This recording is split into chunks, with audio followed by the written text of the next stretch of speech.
The question is, should you or shouldn't you do RFPs, otherwise known as requests for proposal? Now, this is a question I get all the time from clients, and the answer usually should be no. You should not do that RFP, but all too often people do RFPs without giving it the thought required, and it ends up being a waste of time, and they really do take a lot of time. Now, I've noticed something about RFPs. Doing them is a lot like playing the lottery.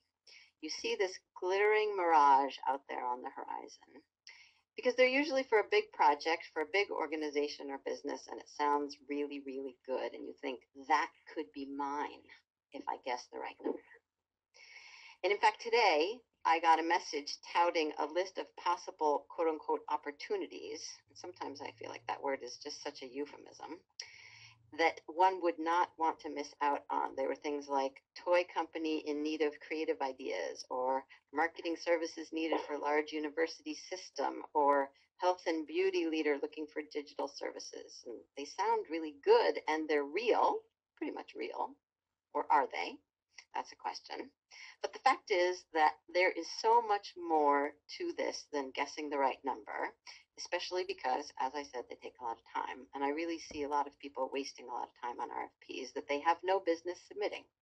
And this is why I invited Sarah Durham, who is the principal of New York-based design firm Big Duck, to join us to share some of her strategies and especially her thinking about RFPs.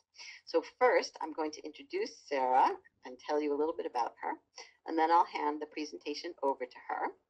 And then when she's done, or perhaps while she's talking, I will ask her a bunch of questions that come to my mind as she's talking, and then we'll open it up to Q&A from the audience.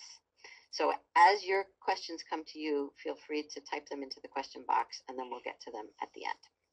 So Sarah Durham grew up in advertising, design, and marketing. In 1994, it was time for her to put communications best practices to work for a better reason, to help nonprofits increase their visibility, raise money, and move the needle on their missions. So she made her escape and started Big Duck. Today, Big Duck is the leading communications firm that works exclusively with nonprofits. Her clients include local, regional, national, and international organizations. Sarah is a total nonprofit communications nerd. She was named a top fundraiser under 40 by Fundraising Success magazine in 2006, and one of the most influential women in technology by Fast Company magazine in 2010. She's a regular speaker at the Association of Fundraising Professionals and Nonprofit Technology Network conferences.